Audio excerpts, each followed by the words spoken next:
The Bargaining Council is a statutory body that is established in terms of the Labour Relations Act of 1995. This act gets amended from time to time as well. The Bargaining Council is the place where organised labour and organised employers get together to negotiate the minimum wages of the employee in the industry, the minimum conditions he will be employed under, and also the social benefits that he will benefit from. Once this agreement is reached between the employers and employees, that's called a collective agreement that will be binding on both the employer and the employee. Bargaining Council is an animal of statute. It is brought into being by the Labour Relations Act. It brings together two social forces, one being labour, the other one being the employer organization. The get-together is initially voluntary, but once it has been put together and it has published what is called the main collective agreement, that main collective agreement becomes law. Once it has been published by the Minister of Labour and gazetted, it affects everyone and it rules over everyone in the electrical contracting industry, whether or not they are members of the employer organization or members of the trade union. It puts together standards of behavior, employment conditions, and once those are put together, until that collective agreement is changed, they are law.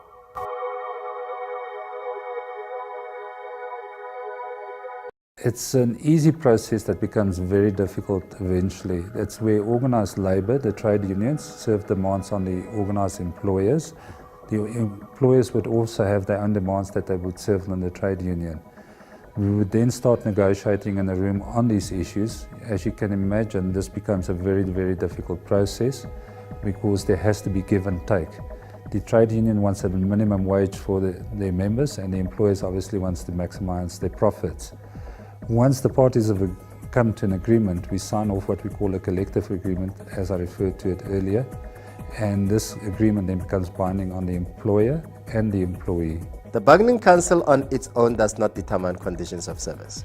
The conditions of service are established by the competing forces. Those competing social forces is labour and the employer. The employer is represented by an employer organization called the Electrical Contractors Association South Africa, and the employees are currently employed by the South African Equity Workers Association, SAIWA. The principals get together and negotiate, each one led by its chief negotiator and delegated people. We contest, we trade off, we come to a happy medium. That happy medium then becomes an agreement. When parties have signed off on it, they send it to the Minister of Labour. Minister of Labour satisfies himself that the parties do represent the industry, that the collective agreement that they have agreed to complies with the Labour Relations Act. Once he has satisfied himself, he signs it off.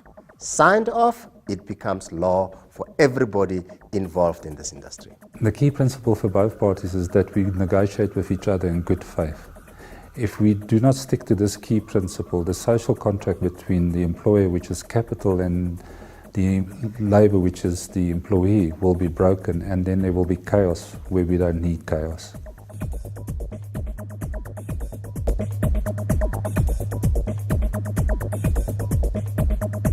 We have got some of the most attractive social security benefits in the country. There's 5 of them. It's the funeral benefit. It's the benefit that either the employee or his dependents or spouse will be able to get in the unfortunate event that any one of them dies. It is money that gets used to help with funeral. It pays up to 20,000 Rand payment, depending on who has passed on and what their age is. Then you get the death benefit. The death benefit is not to be confused with the funeral benefit. A death benefit is a multiple of wage that gets paid out to the beneficiaries of the deceased.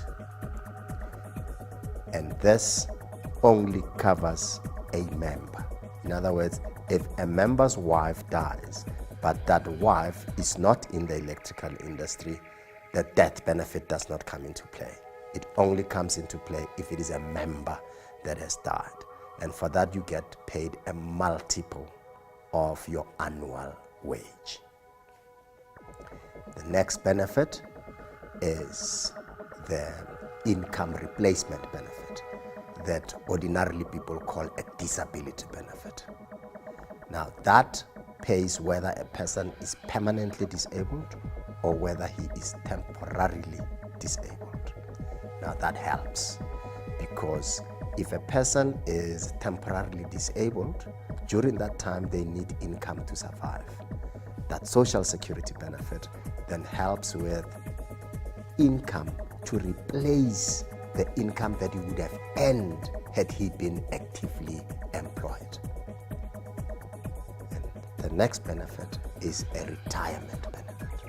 When a person retires, they go home with some money to be able to take care of their living needs. That is retirement. The nice thing about all these benefits is that they help each other. For example, if a person is on an income replacement benefit or temporary disability or even permanent disability, there is a waiver of premium benefit.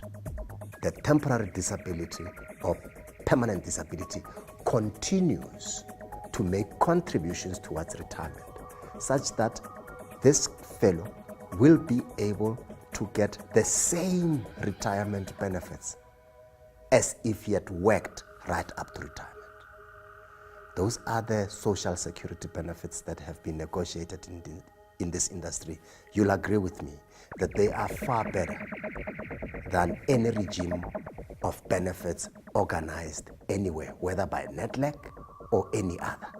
They are better than the Basic Conditions of Employment Act.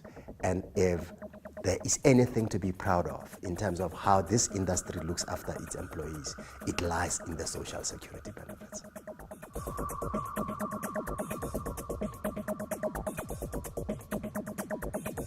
But that's the beauty of collective bargaining. You can renegotiate anything in the Basic Conditions of Employment Act as long as the benefit is better. In this case, what we have done is we've extended the sick leave period from 30 days over a 3-year period to 130 days in a calendar year. This is to assist the employee when he's off for an extended period not to be out of pocket and to take the strain of himself and his family when he's off for this extended period. We are very, very happy to have negotiated this benefit for the employees.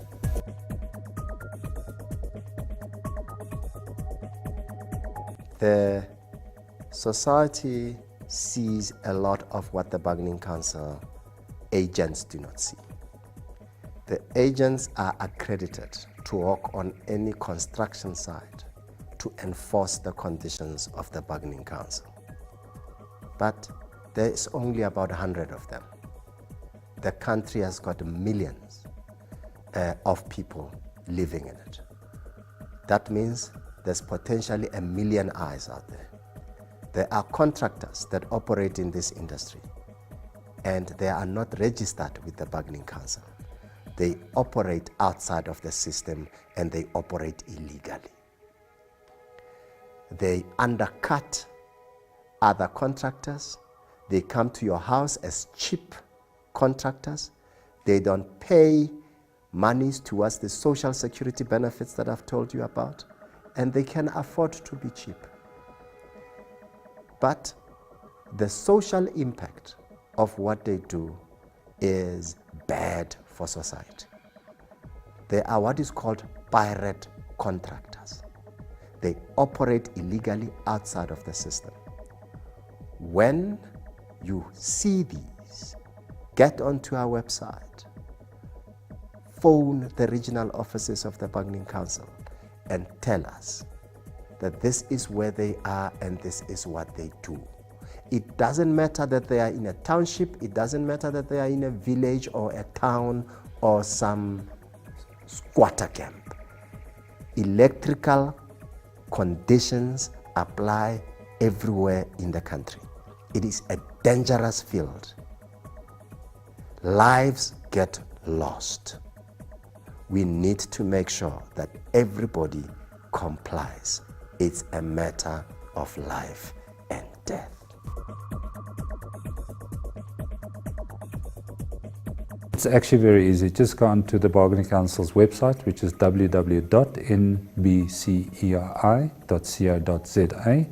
All the addresses, contact numbers are contained there, and they can get in contact with the Bargaining Council.